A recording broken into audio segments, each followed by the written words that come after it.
on? No, I'll be fine. Cool. So, yeah, just trying to get a sense, like the whole idea was to talk to you kind of about your process for promoting. Like, I'm kind of curious what I worked with you as an engineer before you promoted to engineer, so I got some little insight on that process from you when I was doing like DOC stuff, but what was kind of like you got hired, and then when did you decide to promote to engineer, and what kind of prompted that decision, and what was your process for that? I was a BLS firefighter, of course, and roving around, I got a spot at Station 7, and really it was just another person from my academy started talking about taking the testing process. Okay. I liked where I was at, I was having fun, but I felt like I needed some more challenge, whether it was going to be an engineer or a paramedic, and I always like the mechanical stuff as far as engineer goes. So one of my other classmates said, hey, let's study together, and I decided to jump on it and learn more about the engineer process. And how long did you have on at the time? I had about 3.5 years. Okay, and you felt ready? I mean, was there like a time that you felt ready, or how did that... What do you suggest guys kind of evaluate when they're thinking about making the decision? Yeah, clearly everybody's different. It depends on what you're interested in, how motivated you are to continue to learn, and then do you get bored easily. So for myself, throughout my career, I've pretty much changed positions every 3 to 4 years just to keep me going, to avoid burnout, and to continue to learn something new. So for me, that's what works, because I get stir crazy if I sit in one spot, and I'll start to slow down and not continue to be as good as I could be in that spot. So it's better for me to find what the next challenge is and then go for that challenge. But that's just personal. So engineers came along, and how did you kind of go about it? Was that your first promotional process, or at the time were they testing for medic and you had to kind of do it for that too? No, I did engineer first, so that was my first promotional process I ever went through. So how did you go about setting up, getting ready to test? I mean, what was your process? I mean, it's probably a while ago, but what was it originally? Yeah, I think, you realize that the city puts everything out there that's going to be in the process and everything they're going to evaluate you on, because if they don't, obviously you can come back and challenge and say, how was I supposed to have known that somebody else had an advantage? So whenever there's a process, know that city personnel and basically Christy Trevino make sure that they put out the exact material and make it available to everybody that's in the process. Right. So everybody has an equal and fair opportunity. So the number one thing to get ready is look at what that material is and study that material in depth. And don't necessarily go outside and try to pick up little tidbits or other special things that somebody else may say, hey, you need to do this on the test, because whatever they're evaluating you on, they have put out there for you. So typically in your application, there'll be some grading dimensions, or now their expected behaviors, stuff like that. They're giving you what they're evaluating you on. So take those, understand what those are, and practice those, and know that other people may say, well, when I tested 10 years ago, this helped me out. Dude, look at what the latest stuff is they're putting out. That's what they're testing you on, because they want to avoid any challenges. From a structure standpoint, and everyone's different, how far out did you decide to start studying, where you said, all right, today's the day? How far out was that, where you're like, this is my beginning process? Yeah, for me, so I normally do it maybe 4 months out or so, because again, I get bored with stuff pretty quick. So there's some people that'll study a year out. For me, that doesn't work, because if I start too far in advance, I charge so hard and try to learn so much, at some point I'm going to go, I think I'm good. Right. And then there may be a couple months left until the test, and then I'll kind of lose my edge because I'm not actively studying. So for me, I say, how long is it going to take me to get through all this material? Yeah. Probably 3 to 4 months. Let me pace myself so I'm studying right up until the testing process, and this stuff will be as fresh as possible in my mind. So when you say 4 to 6 months, or wherever that was comfortable for you, I've asked quite a few people where they say, I like to study a year out, and it seems to be more like the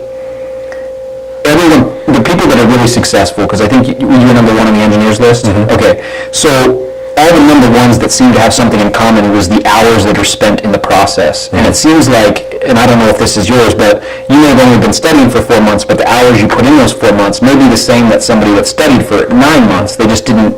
Does that make sense? Maybe they just didn't. Yeah, absolutely, yeah. So somebody has a different pace and rate of So for you for 4 months, what was your pace like? Yeah, so what I do is, I get, say, for instance, on the SOPs. So I found out what policies, procedures, or SOPs you're supposed to read, and I read through all those one time. Okay. And I read it with a tape recorder and a highlighter there. So I read through them once, and I said, okay, this is filler, I know this, yeah, okay, I need to highlight this because this probably pertains to the position, and I won't remember that, or that's something that may throw me off, so I'll highlight the stuff that personally fits my style. Okay. And I'll go through the entire SOPs once and take all those highlights, and then I read all those highlights back into a tape recorder.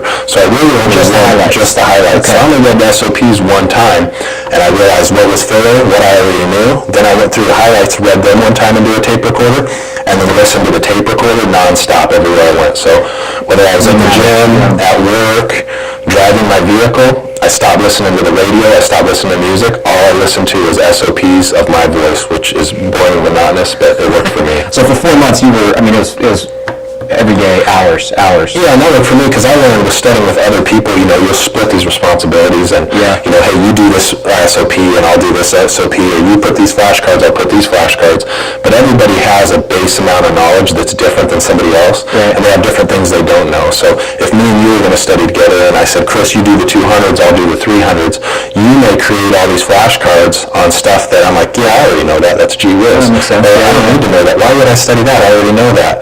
But if I do all the material myself, I can weed out the stuff that I know that I don't need to review again and identify what I don't know that I think is critical and make sure that I'm most efficiently studying the stuff that I need to know, not based on what Chris thinks he needs to know. You found it, so you on your own for that whole, for the engineer's process anyway, we'll talk about the Yeah, every process I do is done on So, my own. and you found that just because of the way you work, that was most efficient. That works for me because I want to be efficient and study the stuff that I need to know, not what Chris thinks he needs to know. I got you, that makes sense. If that makes sense. But of course, if you want to break up the workload, you have other people do it with you. Yeah. And then you break up the workload. But again, you got to remember, they have a different idea in their head of what they think Yeah. they need to know, and you're like, dude, they're not going to ask us that NFPA number. Why did you make a flashcard out of that? And they're like, oh, they might ask us. You're like, yeah, that doesn't make Maybe not. sense. Yeah. I don't think so. Okay. So clearly, you got to have a pretty good idea of what you think they're going to ask to, or what's realistic for you to know in that position, which is a guessing game, of course. So from the study process, so you went through the SOPs once,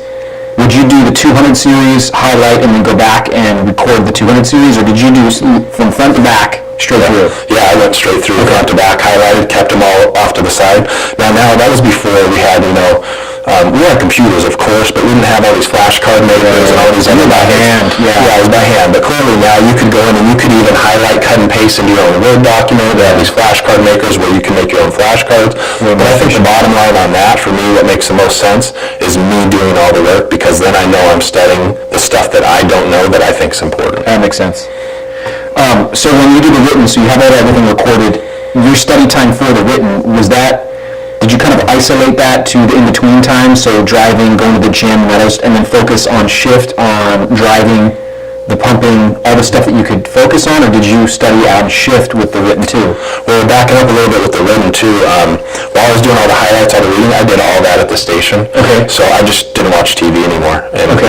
obviously probably became a hermit from the crew. I'd separate and they're like, where are you going? I'm going to study again. Right. So I basically said, no more wasting time watching TV in this next 4 months or whatever I'm getting ready. I'm in my room studying all the stuff, because I got to do it all by myself. Right. And then when I'm not at work, I'm listening to those recordings. Okay. So I would do that on the written, and then of course there's different phases to the test. So it depends on how much time you have between each phase. So luckily when I took the test, there was a good month or so between each phase.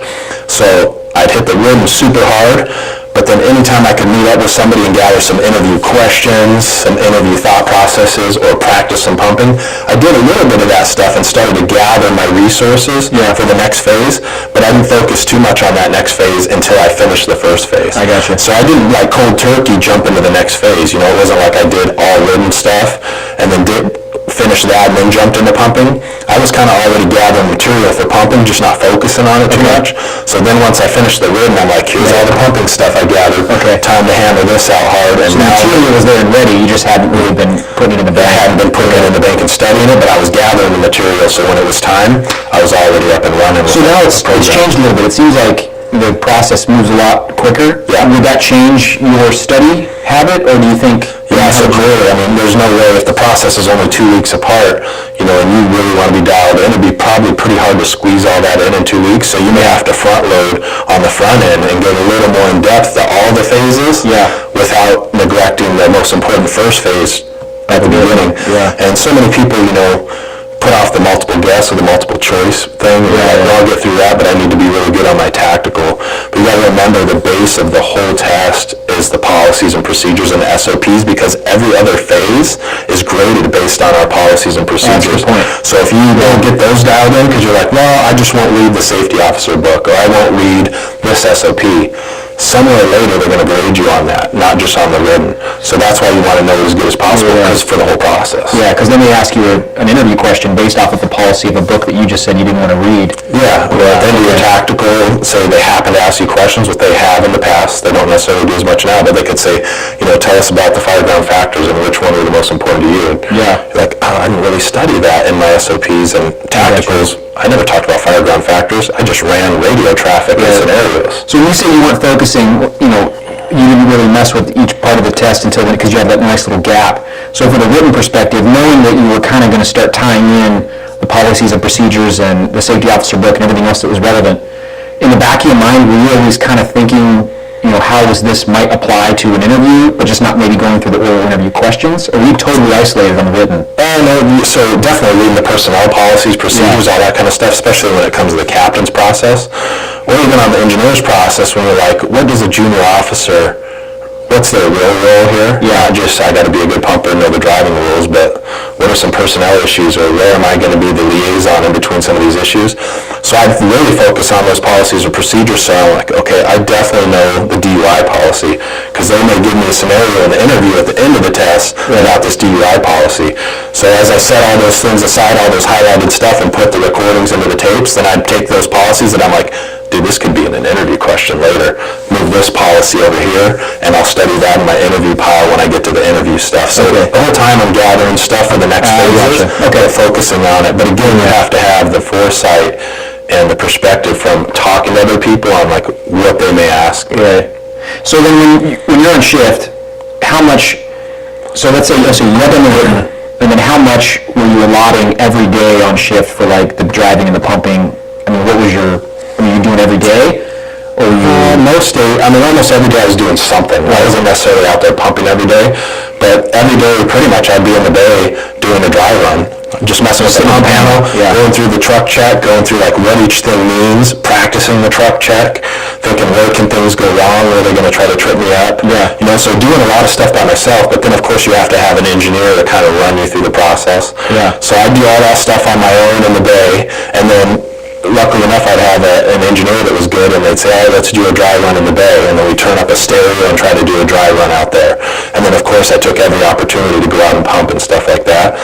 But back then, it was a little different, too, now, because another thing that our personnel and wellness division does to be fair and consistent with everybody is they provide these mentors, right? Kind of what you're doing now for the captain's process, or the engineer pumping mentors are. So they set up these scheduled opportunities for you to test and practice. But I wouldn't necessarily have that when I was testing for engineers, so you really had to seek out the people that you thought were good engineers and practice with them, either on shift or on your own time. So now you really kind of have a built-in opportunity to study, so if you miss that, you're crazy. Yeah, so interesting. So on the mentor side, that's a good thing, because that was always a big thing for me, was seeking out mentors. Did you have a process on how you sought out who you were going after? Was it like somebody you already had a relationship with, or were you specific to, I know this guy's really good at driving, or he has a history of success on the test, or what was kind of your... Yeah, so clearly the smartest thing for you to be successful on the test is to go to somebody else that has been successful on the test recently, and kind of mimic their behaviors and learn what they did to be successful. But everybody has something to offer, so no matter what process I'm in, I talk to everybody across the board. So for instance, for the BSO spot, I talk to every BSO. I didn't just talk to a BSO that had just taken the test. Because I want to know about the job too, right? Because I'm not just prepping for the test. I want to do well on the test, but I want to do well in the job as well. So a lot of that knowledge comes from the people that have been engineers for a while. They may not be able to tell you the latest problems they're going to throw at you, but they can tell you real life, if this happens, try to troubleshoot it this way and that way. So use everybody as a resource, but clearly if you're just trying to perform well on the test, you want to do somebody that's performed well on the test before. So how did you handle it? So I know, and everyone's kind of got their own style, so I've heard two different ways of thinking, which is kind of the first one is give as much information as you can to be the most successful, because everyone's got something to offer. And the other one is really focus on the one or two people that you hit it off with, because everyone's going to have their own particular way to do pumping or a truck check or whatever, and it's just going to kind of screw you off from making your own, and then really have a difficult time maybe focusing on how to make your own process. So what kind of, is that just your way of studying? And that, I mean, how would you? Yeah, well, you kind of said it too. So I meet up with everybody, or several people, right? And then from their information, I try to develop like what makes the most sense to me and what works for me, right? Because people have these acronyms for doing interview questions, and they're like, this is the way to do it. And if that works for you, that's the way to do it. Gotcha. But sometimes you try to fit into their model, and you're like, man, I just struggle. I'm so choppy. It doesn't work for me. So the more people you talk to, the more tidbits you gather, you can put together your own system, and you're like, I'm comfortable with the way this works. Right. Hopefully you put together the system that works best.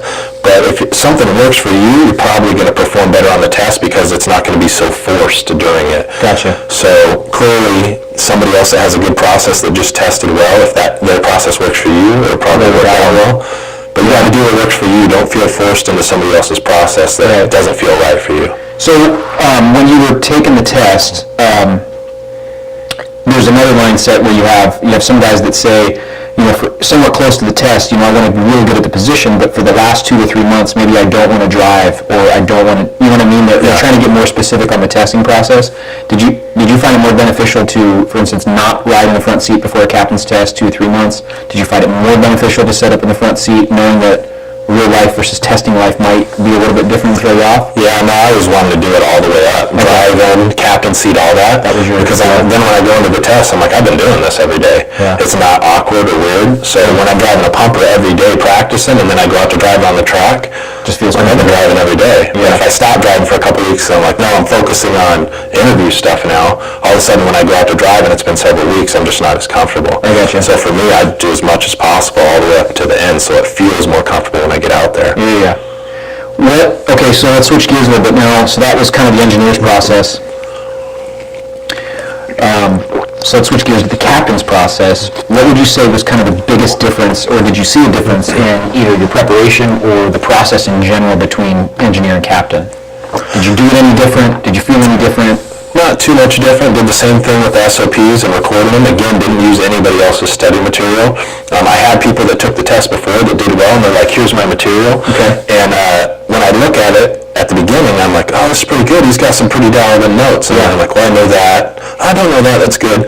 And then all of a sudden I realize, you know what, that contradicts this one. And then I realize there's SOP updates, obviously, that happen sometimes between the processes. Yeah, then that was made. Yeah, so that's the dangerous thing when somebody else shares the material with you. SOPs are always changing, and you don't always know when they're changing. So that's why it's best for you to just study and make your own material off of the frozen stuff that just came out. Right. You take old stuff, you might get an old SOP in your head, and then the new one because you studied the new stuff, and then you go to take the test. I know both, I just can't remember which one's right. And they're both answers. Yeah, so I mean, you can use people's old questions. You know, here's some interview questions they've asked, or here's some tactical scenarios. But if you're going to use somebody's old study SOPs, it's a bad idea. Because of the update stuff. Well, because, you know, after I got done with the captain's test, people would ask us for our flashcards, because it's all digital and we tested. Yeah, sure, buddy, but it might hurt you. It might hurt you, and you figured, even during the process, and because you actually hand wrote it, so it was actually probably more beneficial, that process of actually writing out the flashcard helps the memorization as well as a whole different type of study, as opposed to somebody just saying, here, good luck. Yeah. Because you're never going to be, you know, you have no buy-in to that process. So that's interesting. Yeah, and like I said, you got to do what works for you. So for some people, writing out the flashcards works great. That's the best way. Yeah.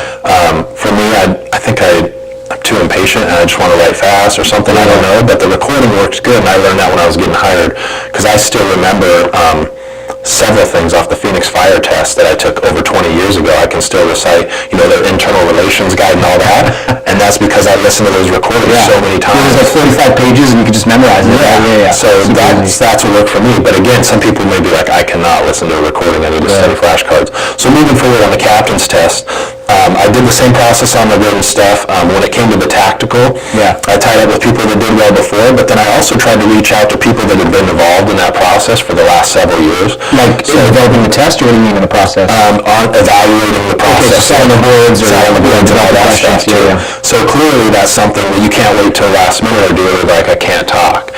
You know, they can't tell they're like, I can't, I'm involved in it. But if you reach out to somebody, so for me back then it was like Bobby Moore, and they would have classes classes put on at training by Bobby Miller. I'm like, I'm absolutely going to go there. He's been involved in this process for years. Yeah. Or Frank D'Amato's like, hey, I'm meeting with some guys. You guys want to come down? I'm like, Frank D'Amato's been on this tactical for the last several years. Yeah. So clearly those dudes have a very good idea of what the department's looking for, not only in the test, but probably in real life as well, because they probably weren't selected to continue to do this process unless the department looked upon them in a positive light. Right. So for me, that was always beneficial. But not everybody has that opportunity, right? Yeah. So for instance, from even the engineer's test, if you were talking about trying to study maybe 4 months out, were you finding those people still able to chat with you that was close to the test, or were you starting this process a little bit earlier for the captain's process? Normally, yeah. I mean, I didn't hit too many people until like the last couple months that couldn't talk. Yeah. But like, if I was going to take the engineer's test now, and I knew I was getting close, I'd ask the people that just took, like, who was on your driving last time? Who did your driving? And they could say, oh, Chuck Busboom. Even if Chuck's not doing this time, we're like, hey, I got to talk to Chuck real quick and see, what are some of the things guys were struggling with last time? What do you think is important for an engineer to know driving? How would you prepare? Yeah. And Chuck could say, oh, well, you need to do this, this, and that. So it's not confidential at that point anymore. It's just saying, past experience. Yeah, and past experience, generally, this is what people did well at. I'm not telling you about this process. I'm not telling you what the grading is. I'm just saying you probably shouldn't go over the 10-mile-an-hour speed limit. It's the same stuff that's on the policies that they told you to study. So I'm not really telling you any secrets, because all the stuff they're grading you on is not a secret. Because again, it goes back to here's where we're giving you to study. So really, even if somebody does tell you, like, hey, they were graded on this type of stuff in the past, it's really just out of the it wasn't a secret then either. It's still out of the SOPs and policies. Yeah. So none of it's secret stuff. Okay. If that kind of makes sense. Did you have a process when you would go meet with these people, like specific questions, or did you just kind of roll with it based on their strengths and where it kind of went? Yeah, so I've always used an interview style for people when I go work with them to get ready for a process. So I never really rolled in and was like, hey, Chris, I want to test for captain. Can you help me out? And you're like, yeah, sure, buddy. And I didn't wait for you to share stuff. I'm like, well, do you mind if I kind of interview you? Because I have this whole list of questions I want to ask you. Yeah. So something to think about is the job description is put out there on every process, right? Yeah. So that's the city, the department saying, this is what we think this person should do in this position. Yeah. This is what we're looking for. This is what we're going to evaluate you on, is what's in this job description, right? And the same thing with those expected behaviors, right? So I would take that information and create questions off of there, and then ask people questions off of that. Interesting. So how would you do that? I'm trying to think of a way you would ask. So if it says, demonstrates leadership at all levels in the organization. And then, I'm like, oh, okay, let's see, how do I think I could demonstrate leadership as a captain? Okay, I just ask other captains, dude, how do you think you'd be a good leader? Or when I go to interview you, I'm like, hey, Chris, it talks about in the job description about demonstrating leadership as a captain, and I was thinking this and that, but what do you think? Like, to you, what's a good way to demonstrate leadership? And you could say, dude, a good captain comes in every morning and sits down with the crew, talks about their day, and then immediately jumps into doing the station duties with them, because he leads by example, and he doesn't expect his crew to get up and do it by himself. And I'm like, dude, I like that. I'm going to put that down in my notes. That worked for me. I'd probably do something like that. So I'd take those things out of that job description and turn them into questions, and then go interview people and go, I like that. I'm going to use that too. Now, you're kind of unique in how dynamic you are in your ability to kind of take a lot of information and then make it your own. Because I find a lot of guys, their questions when they come to me is, they're looking for information on what to say on the interview. They're not looking for, I don't know if I'm saying this right, but they're looking more for answers as opposed to development as a leader. So, for instance, you probably got in good information on how to be a leader, but I'm guessing you took that home and tried to figure out how it was going to be you, more than just repeating what they just told you for them. Of course, because obviously you're not just trying to spew stuff that isn't you, because people on the board are like, yeah, I'm not really picking up that that's genuine, buddy, or whatever. Yeah. And clearly they can't judge you on that on their board. They can't be biased, but I would go to captains that I've worked for that I'm like, I respect this captain. They do a good job for whatever reasons, whether they treat the customer good, they're level-headed, they know their tactics and strategy, they're supportive of their members, whatever. And I go interview those captains and ask them these questions. I'm like, dude, I look up to you. You're one of the dudes I think's a leader. Can you help answer some of these questions? And it would just reinforce what I already see in them. And then be like, I'd like to be like that too. So if you just look back at all the people you've worked for and who you want to emulate, that's really a good roadmap for you to be a good captain in real life, but to also use those examples in the interviews, because likely if you like them as a captain and they have a good reputation overall, they're probably kind of fitting to a certain extent what the department's looking for as well. So when you take all that into account, it really helps you kind of mold who you want to be as a captain, and then also gives you the information to kind of talk about in your interview of how you'll be a good captain, if that makes any sense. Without a doubt. It just seems like it's not a problem, but you just kind of have to reevaluate, because a lot of people don't know. It's their first time testing, or they don't quite know what is really being asked, and they don't know how to answer it. Guys will come ask you for help. You give them an oral interview, they'll ask you, or just sit down like you were doing, what's leadership mean to you, and then you give them an answer, and then they go to do an oral interview, and they just regurgitate the information you gave them, as opposed to kind of internalizing how they're going to make it their own when they become a captain. Because how I become a leader is very different, even though you may like to emulate different personalities. It just might change a little bit. It doesn't come across very authentic. And so some of it, if you think about it, you're like, well, what is leadership to me? I mean, like, well, a good leader here in the fire service probably has willing followers, right? Because we're not necessarily in a military or a forced leadership thing where I have to respect you because you're a captain, Chris. I'm more likely to respect you if I want to follow you because I look up to you for whatever reasons. So then if you know a good leader has willing followers, then you're like, well, why do they have willing followers? Why do people like that person? And why do they do what that person says? And then figure out what those things are. And then you're like, maybe that's what I should do too. If I want to be a good leader, I should probably do what that person does. Okay, and then when they ask me, what's a good leader? Like, well, this is what I've learned what a good leader is, and this is how I'm going to be a good leader by doing those things in these specific examples. So a lot of it is from pulling real life stuff too, rather than just a canned answer about what's a good leader. You just kind of dig into it and you're like, well, what is a good leader in the fire service? Normally they're the ones that don't have to try to lead you. You're just like, I'll just do what that dude says because I respect him. So those are most successful leaders, not just the person that's like a forced leader because of their rank. Which, that's pretty obvious most of the time. That kind of makes sense, but you kind of got to dig into it more than like, what's my canned answer?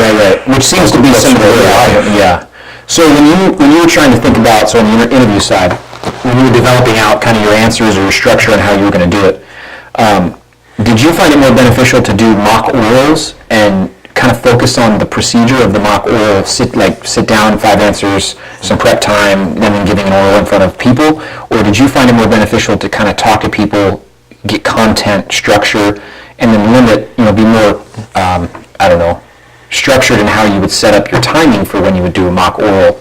So which kind of, did you both? So I seriously, I probably maybe remember doing maybe 4 mock orals in my entire career of testing for, I tested, not before I tested for firefighter, but for engineer, for paramedic school, captain, CIV spot, BSO, training captain, and then I've been on, the other thing is I've been on the boards, interview boards on every one of those positions almost as well, not before I tested, but I've been on, the training captain selection process and all that stuff after I held the positions. So that's helped me get better. But for me, the mock thing didn't work as good, it wasn't as beneficial to me as spending all that time gathering information, organizing my information, taking mock questions, and then writing out and bullet pointing how I'm going to answer those questions. So really just doing my homework so I could answer the question genuinely, and it wasn't like I don't know if you'd say rote memorization, but I put all my effort into just getting the material, content, organizing it, formatting it, and then reading through it and tape recording and listening to myself. And being like, that didn't sound right. That's BS. You found benefit in listening to yourself. For me, I can pick it up, you know what I mean? Because sometimes you go do mock orals as well, and it depends on who's the board, what kind of feedback they give. That's true. Because sometimes it's just who's ever at the station, and they really don't have a clue what the board's looking for, or they have no clue on what the expected behaviors are, or what the job description says. They're like, I just think you should say this. So dudes can give you feedback and steer you the wrong way, and you're like, why am I listening to this person? You could have 20 years on, that's great, I'm sure you've done a ton of stuff around here. but do you even know what they're grading you on, dude? Or are you just giving me feedback what you think I should say? So sometimes doing those mock things can almost steer you in the wrong direction. Sometimes they can steer you in the right direction if your board's the right people, of course. Of course, but so I found it most beneficial just studying the material and doing it myself for the most part, and very rarely doing mocks. Gotcha. Very rarely. I haven't done a mock interview probably for the last at least over 10 years. Now, would you say, because of your personality too, you're pretty good at the delivery side of it, so that's typically, I wouldn't say, one of your weaknesses. You're able to get the content, and I can ask you a question. You could talk to a room of 100 people, and you probably would be super nervous about it. If someone's weak at that point, do you think, there's two lines of thought. One is, if you're comfortable with the content, you should be able to speak about it regardless of who's in front of you. Yeah. But if you're anxious, maybe focus on